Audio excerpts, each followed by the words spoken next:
Chicago. 1 de mayo de 1893. El presidente Grover Cleveland pone su mano sobre un botón dorado. A su alrededor hay 100.000 bombillas eléctricas. Hay fuentes de agua. Hay edificios blancos que se elevan sobre el lago Michigan. Hay 27 millones de personas que visitarán este lugar en los próximos meses. El presidente aprieta el botón. 100.000 luces se encienden al mismo tiempo. Es la mayor exhibición de iluminación artificial que el mundo ha visto jamás. Los periodistas escribirán que parecía que el sol había bajado a la tierra. Los visitantes llorarán de la impresión. El hombre que hizo posible esta noche no está entre las autoridades en el escenario. No es estadounidense. No tiene fortuna.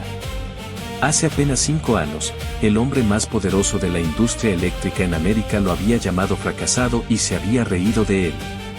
Su nombre es Nikola Tesla. Y acaba de ganar la guerra más importante de la historia de la electricidad. Para entender lo que pasó en Chicago esa noche, hay que volver a una aldea llamada Smiljan. Hoy es Croacia. En 1856 era parte del Imperio Austrohúngaro. Nikola Tesla nació el 10 de julio de 1856 en esa aldea. Su padre era un sacerdote ortodoxo. Su madre no tenía educación formal, pero según el mismo Tesla, ella era capaz de memorizar poemas enteros de la literatura serbia y de fabricar con sus manos todas las herramientas que necesitaba la casa. Tesla heredó algo de los dos.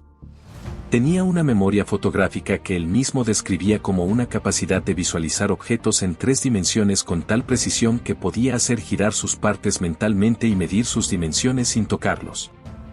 En la escuela, resolvía integrales de cálculo en su cabeza, sin papel. Sus profesores pensaban que hacía trampa. Estudió ingeniería eléctrica en Graz y en Praga. No terminó ninguno de los 2 títulos. No importaría. En 1882, trabajando en Budapest para una empresa de telefonía, tuvo la visión que lo perseguía desde hacía años, un motor eléctrico de corriente alterna. Los motores de la época usaban corriente continua, y tenían un problema crítico: las escobillas mecánicas que necesitaban para funcionar se desgastaban constantemente y producían chispas peligrosas.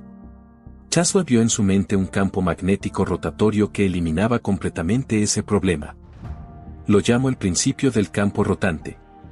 2 años después, en 1884, cruzaba el Atlántico con 4 centavos en el bolsillo y una carta de recomendación para Thomas Edison. Thomas Edison en 1884 era el hombre más famoso de América. Había inventado el fonógrafo.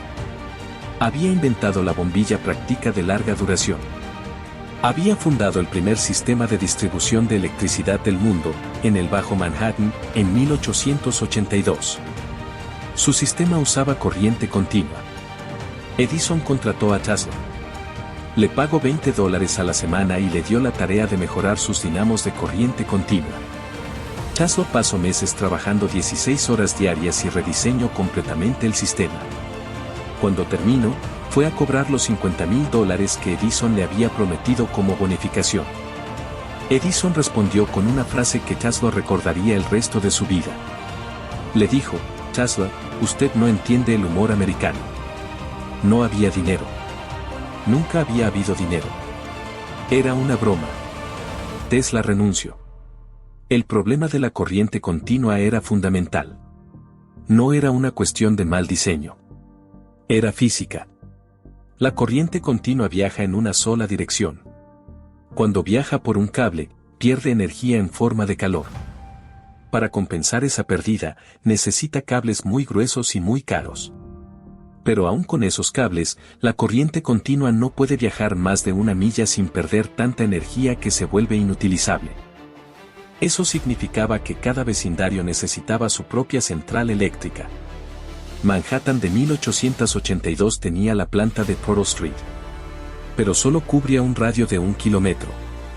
Para electrificar una ciudad completa con corriente continua, necesitabas docenas de plantas, kilómetros de cables gruesos de cobre, y el costo era prohibitivo para cualquier ciudad que no fuera extraordinariamente rica. Tesla sabía que la corriente alterna resolvía ese problema. La corriente alterna cambia de dirección muchas veces por segundo.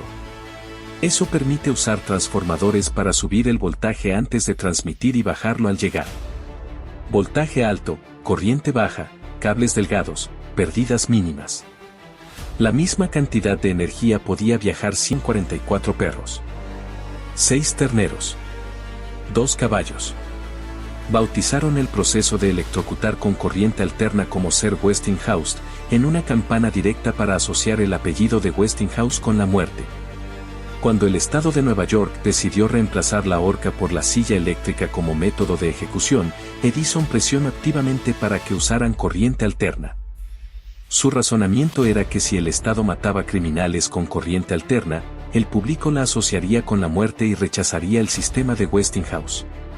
La silla eléctrica fue diseñada con generadores de Westinghouse. La primera ejecución fue en 1890. Edison había convertido el invento de Tesla en sinónimo de ejecución. Lo que Edison no podía cambiar era la matemática. El sistema de Tesla usaba un principio llamado inducción electromagnética. Un campo magnético rotante en el estator del motor induce una corriente en el rotor sin necesidad de contacto físico. Sin escobillas. Sin chispas. Sin desgaste. El motor de inducción de Tesla era más simple, más barato de fabricar, más fiable y más eficiente que cualquier motor de corriente continua existente. Pero la ventaja decisiva era la transmisión. Un transformador puede cambiar el voltaje de la corriente alterna con una eficiencia de más del 90%.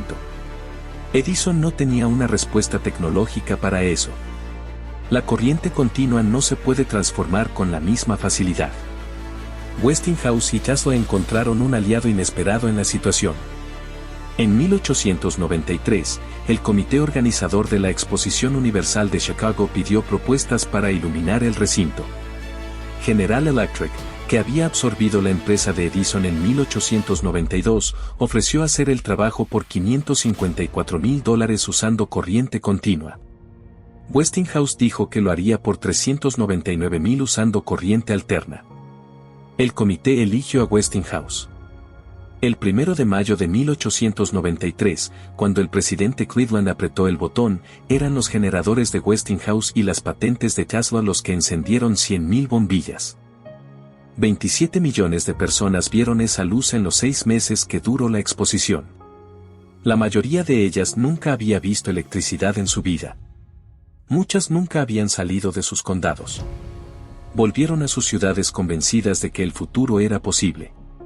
3 años después, en 1896, la empresa Niagara Falls Power Company terminó la primera gran central hidráulica de la historia. Usaba el sistema polifásico de Tesla. El 16 de noviembre de 1896, Buffalo, Nueva York, fue iluminada por primera vez con electricidad generada a 42 kilómetros de distancia. Era el fin de la guerra. General Electric, heredera de la empresa de Edison, adoptó la corriente alterna. Edison nunca admitió públicamente que había estado equivocado. Tesla no recibió los reconocimientos económicos proporcionales a su impacto. Entregó sus patentes de corriente alterna a Westinghouse para salvar a la empresa de la quiebra durante una crisis financiera. Sin esas patentes, sus ingresos fueron decayendo. Pasó los últimos años de su vida en un hotel de Nueva York. Murió el 7 de enero de 1943, solo, en la habitación 3327 del Hotel New Yorker. El FBI confiscó sus papeles esa misma noche. Edison murió en 1931, celebrado, honrado, rico. El sistema eléctrico que usa hoy para cargar su teléfono es corriente alterna. Las líneas de alta tensión que cruzan el campo desde la central hasta su ciudad usan los principios que Tesla patentó en 1887.